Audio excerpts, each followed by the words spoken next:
The Nigerian Super Eagles did not qualify for this up-and-coming World Cup, and I blame the coach. I blame the head coach of Nigeria, Augustine Igovan. I blame him. And there's probably other people who are in it too. Because the head coach never works by himself.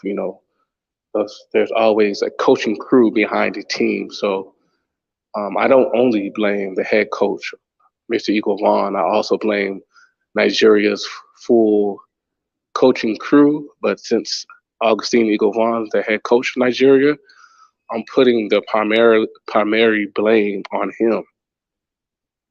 And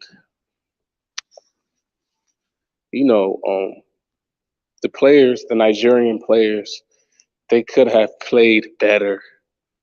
They could have been more cohesive as a team. But today, I'm not even going to be speaking about that. Today on this video, I'm not going to be going into detail about, how our players could have played a better game against Ghana,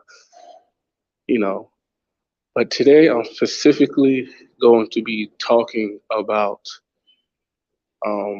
Coach Igovan, and his mistakes he made against Ghana.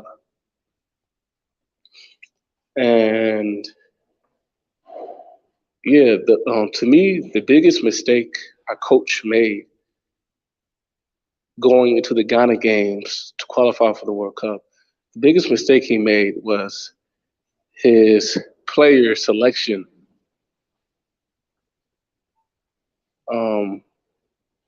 Before the games against Ghana, there was like a list of all the players who were going to be officially on the team for the World Cup qualifiers for Nigeria, right? And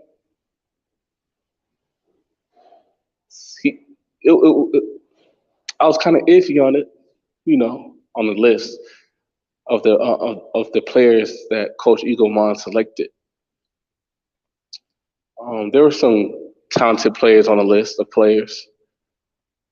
There were so I can't completely knock it because there were some high-level players on the list of players for the World Cup qualifiers. Like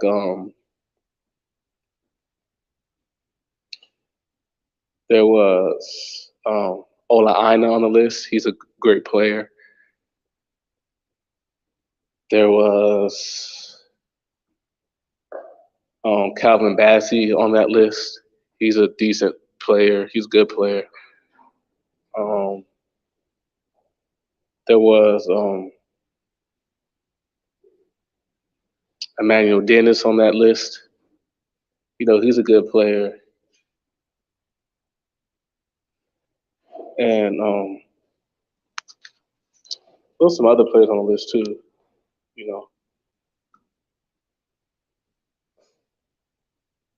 Victor Osimhen was on the list, to go for the Nigerian players who are going to be in the World Cup qualifiers against Ghana. So there were some high quality Nigerian names on the list who our coach picked, but there's a few iffy names too. Leon Balogun, to me, he shouldn't have been on the list. William Chus Ekong, he shouldn't have been on the list for the World Cup qualifiers. He should not have been on the team. Who else? There's other players too.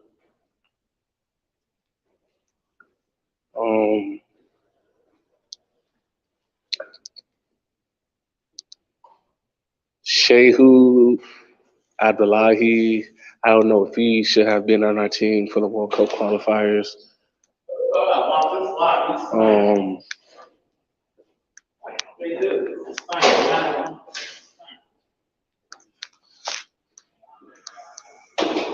Kelechi Iheanacho,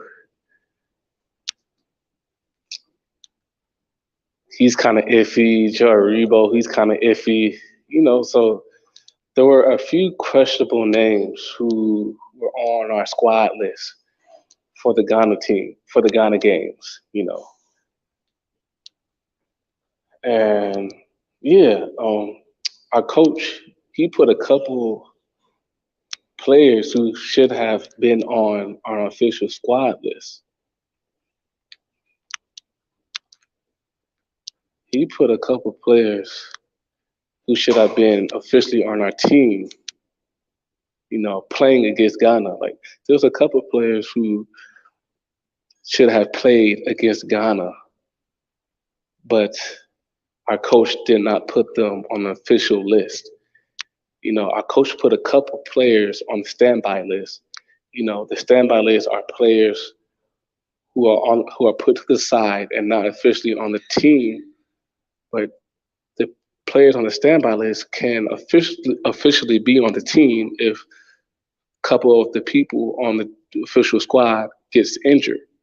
If a couple players get injured, then our coach can go to that standby list and put those players on the standby list on the official squad.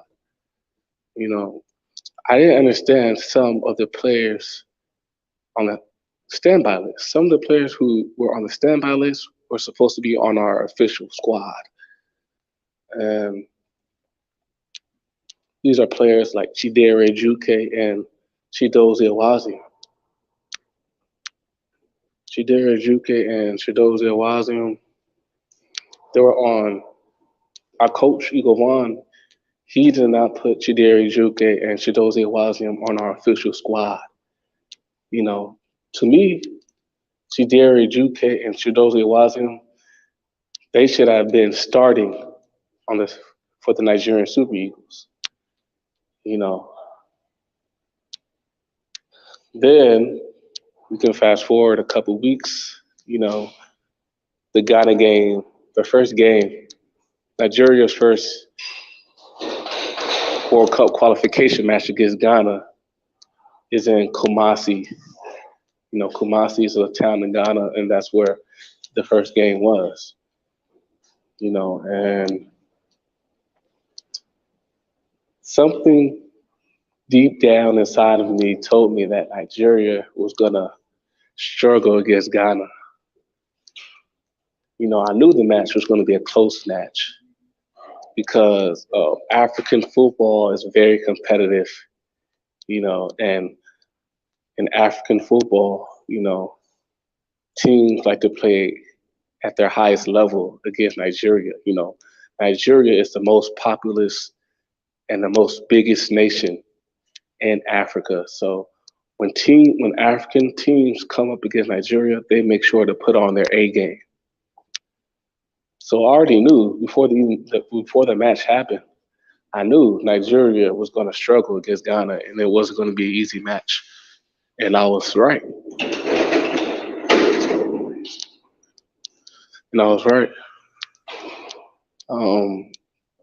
Ghana, for a large portion of the game, Ghana dominated Nigeria. The first half of the game, Ghana had a lot more scoring opportunities and attacking opportunities than Nigeria had. For a lot of the game, for a lot of the first match, Ghana was dominating Nigeria. It is what it is. And the first match, ended 0-0 draw between Nigeria and Ghana. It ended in a 0-0 draw. And before the match happened, because nowadays,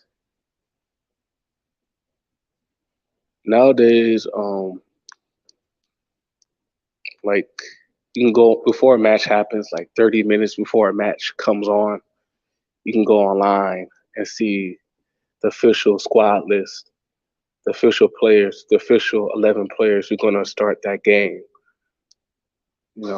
So before the Nigeria versus Ghana match, for the first match in Kumasi, 20 or 30 minutes before the match, I went on Google and looked at the starting players Nigeria was going to start against Ghana.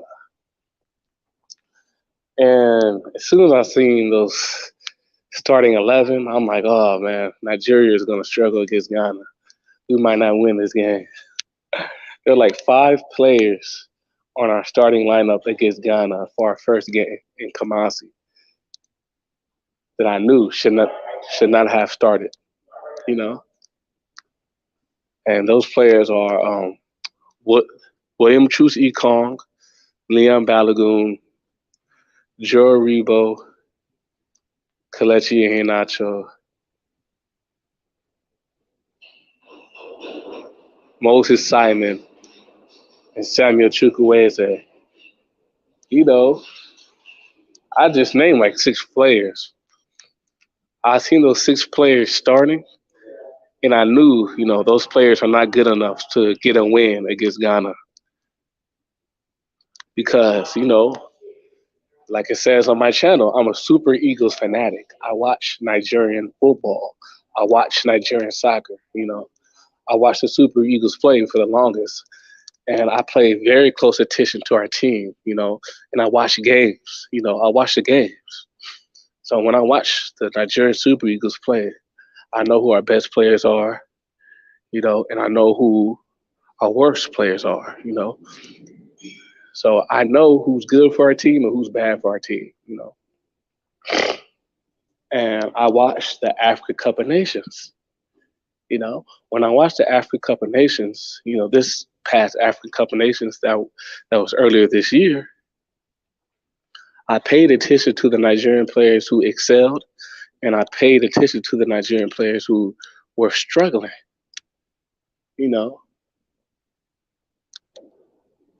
And during the African Cup of Nations, Samuel Chukwueze was struggling. Samuel Chukwueze is a winger. Samuel Chukwueze is a right side winger. In the African Cup of Nations, he was struggling. He was getting shut down. Samuel Chukwueze could not do anything on that winger position. He was getting shut down by all the African defenses he was coming up against. He wasn't playing creative. He wasn't playing physical and strong on the ball. In the African Cup of Nations, Samuel Chukwueze, he was just getting bullied out of the game. He was getting one-on-one. Defenses were playing him one-on-one, and they were just shutting him down one-on-one, shutting him out the game. And he wasn't doing anything about it. So, he was consistently not showing up for the Super Eagles.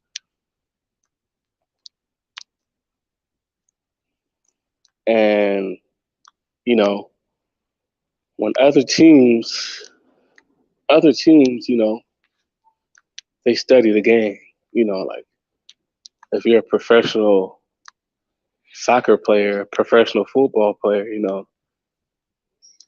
you have to study other teams, That's just how they do, To get better, you have to study other players, you have to study other teams, you have to study your opposition, right? And these other teams, these other African teams, Ghana specifically, I'm sure they watched Nigeria play in the African Cup of Nations. And they played close detail. Ghana watched Nigeria play in the African Cup of Nations, and they played close detail on our individual players and how our individual Nigerian players performed. Ghana, they probably saw Moses Simon and Samuel Chukwueze's bad performances in the African Cup of Nations, especially against Tunisia, and they saw how the Tunisian defense just shut down Samuel Chukwueze and Moses Simon, and they took note of that. They took note of how Samuel Chukwueze and Moses Simon just got shut down against Tunisia in the African Cup of Nations, and they replicated that same defense against Samuel Chukwueze and Moses Simon, and Ghana shut those two wingers down as well. You know, so like other teams, Ghana specifically, they did their homework on Samuel Chukwueze and Moses Simon, and they saw that those two players can easily get shut down from the game. So when Ghana played Nigeria for that first leg match in Kumasi, they made sure to shut down Samuel Chukwueze and shut down Moses Simon, just like Tunisia did in the African Cup of Nations. So against Ghana, we were basically playing without our wingers because our wingers got shut down, just like how our wingers got shut down in the African Cup of Nations against Tunisia.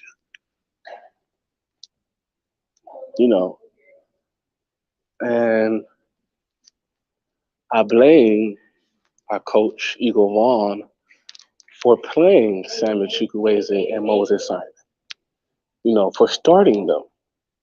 I blame Coach Eagle Vaughn, the head coach of Nigeria, for starting Moses Simon and Samuel Chukwueze. And I say this because against Tunisia in the African Cup of Nations, like 2 months prior to this game against Ghana, Nigeria played Tunisia in the African Cup of Nations, right? And against Tunisia in the African Cup of Nations, Nigeria lost.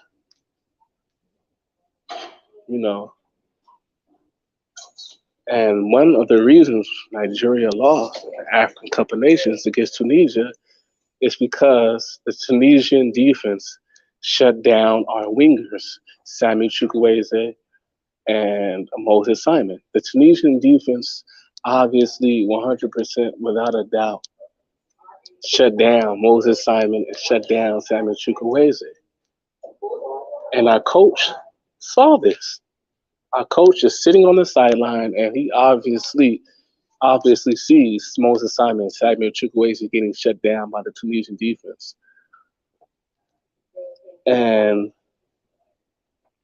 our wingers were playing horribly. They weren't doing anything to get in that game against Tunisia. But 2 months go past, right? 2 months go past. Now we play against Ghana, and you're starting the same two wingers against Ghana that helped us get eliminated from the African Cup of Nations against Tunisia. Let me repeat this to you guys, right? Nigeria gets eliminated from the African Cup of Nations against Tunisia because our wingers did not show up against them. 2 months later, in March, our coach starts the same two wingers who got us eliminated from the African Cup of Nations and starts them in the World Cup qualifiers against Ghana. I mean, what type of logic is that? Like, if you see two of your wingers struggling and their struggle got us eliminated from the African Cup of Nations, why would you start those same two wingers for the World Cup qualifications? Like, that's very risky. You know, two players cannot perform at a high level and use those same two vital players to try to qualify for a World Cup. I mean, that's very risky. Yeah. A lot of the players who played against Tunisia A lot of the players who started in that Tunisian game ended up starting against Ghana in the World Cup qualifiers. I don't understand that logic. Like, you see that most of our players were struggling against Tunisia, you know, and you bring all those players who were struggling against Tunisia and got us eliminated from the African Cup of Nations to start in a World Cup qualifier. Don't you have other players who can start ahead of them? Once you saw that our players cannot produce against Tunisia in the African Cup of Nations, you didn't even think to bench any of those players or try out other players to start ahead of them. Nigeria has a lot of talent. You know, but our talent goes to waste. Nigeria's football talent goes to waste because our coaches never seem to start our best players. Our coaches never seem to start the best players.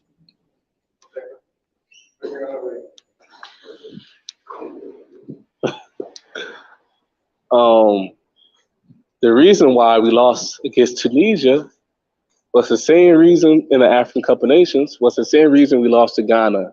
I mean, we didn't beat Ghana and we didn't qualify for the World Cup. And it's all due to our coaches not starting the most talented and the most creative players. We have the talent. Nigeria has the talent. Nigeria has the skilled players. It's just that our coaches never seem to start all the players that they need to start.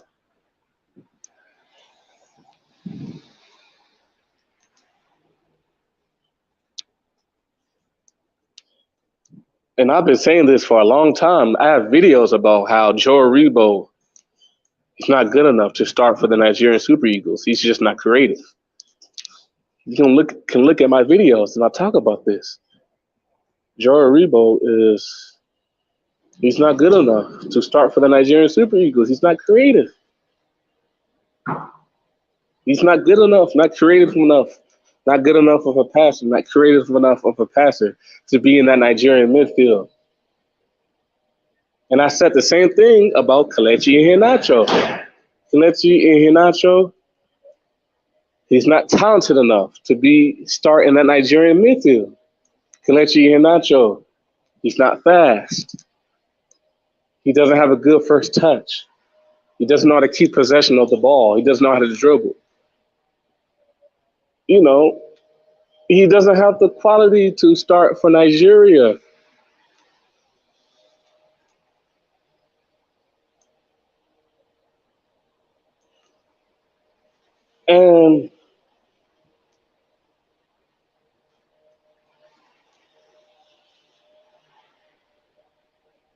And I don't feel sorry for the coach because it's not a one-time mistake.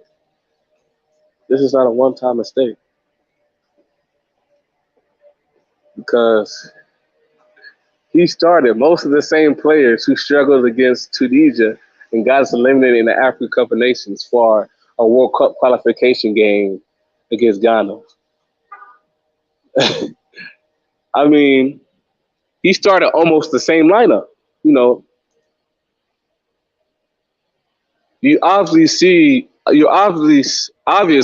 that you have like 7 players in our team that struggled against Tunisia and got us eliminated from the African Cup of Nations.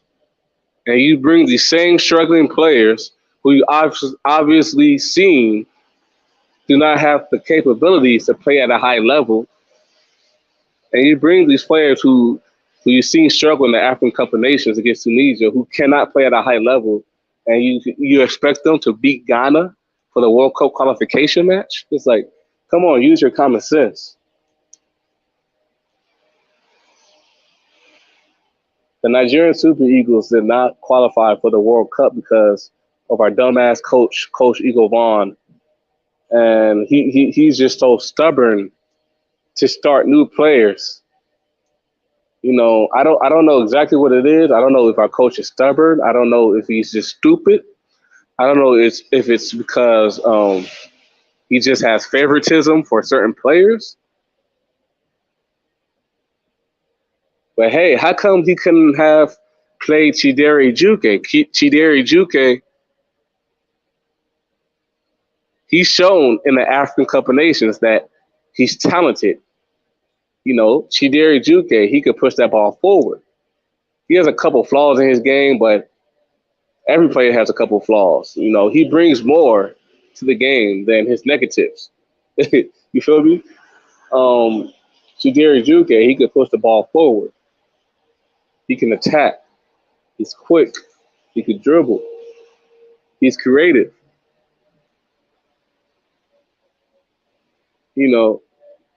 Then our coach brings in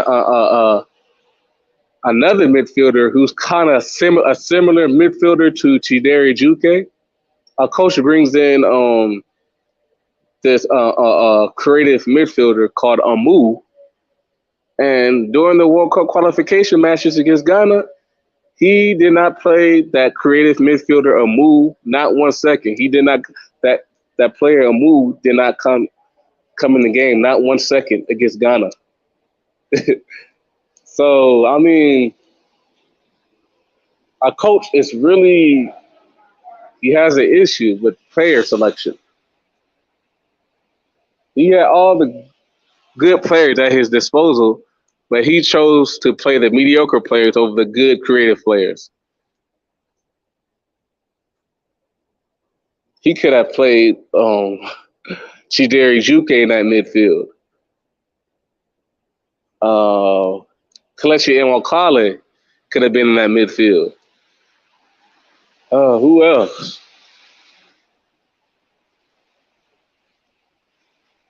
On our defense, he played the wrong defenders. I've been saying for months now that William Chukwueze and Leon Balogun, they're not good enough defenders for the Nigerian Super Eagles.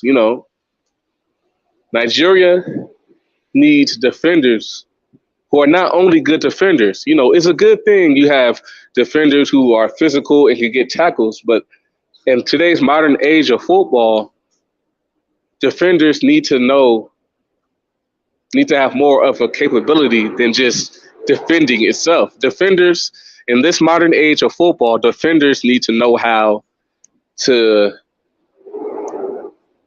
have an offensive skill set. Defenders in today's age of football need to know how to play make and pass the ball accurately and dribble. Defensive players need to know how to play make and make scoring chances for our offensive players, And Leon Balogun and William Chukwueze do not have that ability. And you can watch my old videos. I have a video I made a few months ago saying that William Chukwueze and Leon Balogun don't have this offensive skill set to be adequate defenders for the Nigerian Super Eagles. William Chukwueze and Leon Balogun, they don't offer offensive creativity on our defensive end. They don't pass accurately. Instead of passing the ball to a defender, they'll get panicky and just kick the ball out of bounds to give up possession. It's like we have better defenders. Now, I've been saying that Leon Balogun and Chukwueze should be replaced by like Chidozie Owazium and Simi Ajayi. And that was one of our issues against Ghana.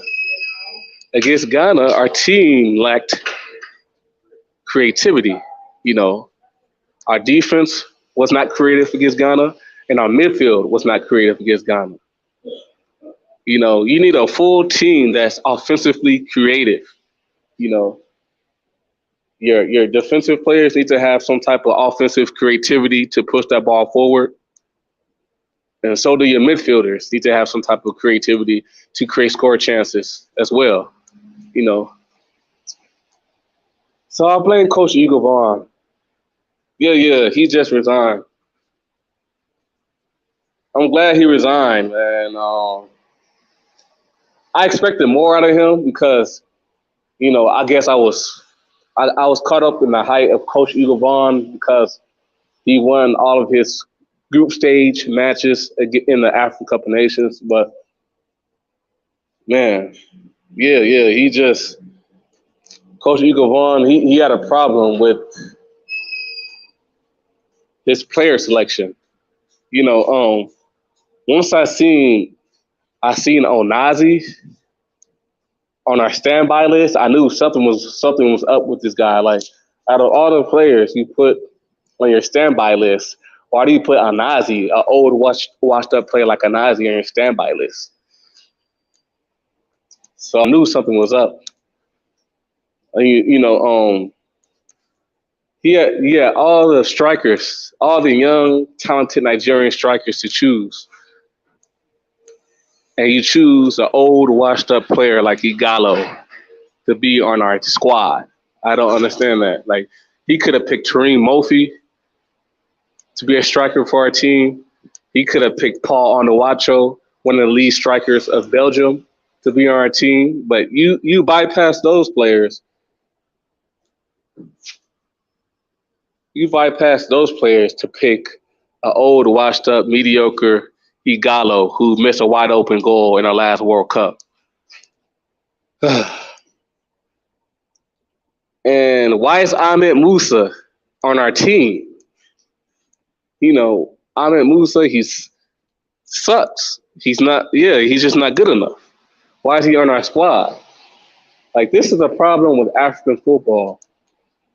In African football, the coaching crew doesn't do their job correctly. In African football, coaches start players based off of sentiment, who they like.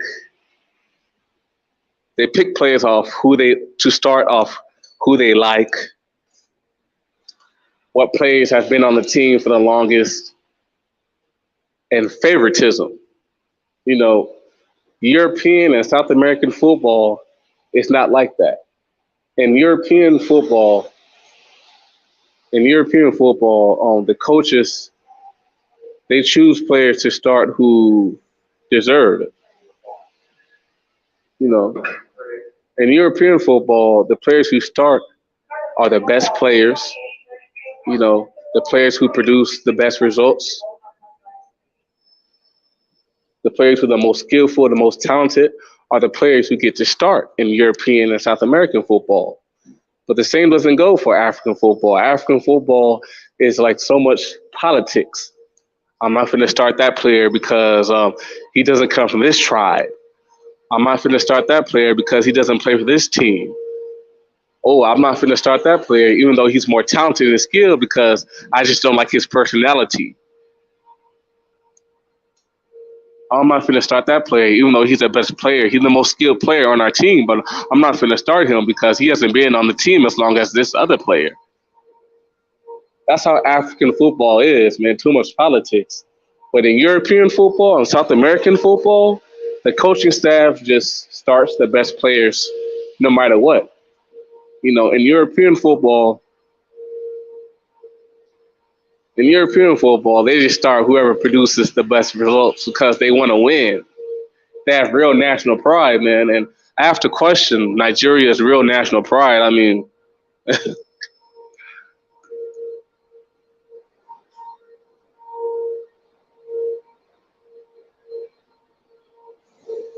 in European football, the coaching staff, they pick whoever deserves to be on the team. Whoever deserves to start, and that's who's the most talented, who produces the most results in practice. In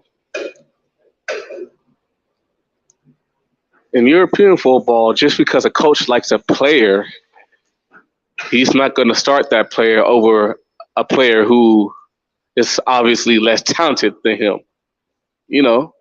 Because these European coaches, they want their team to have the best chances to win that World Cup, so they play their best players.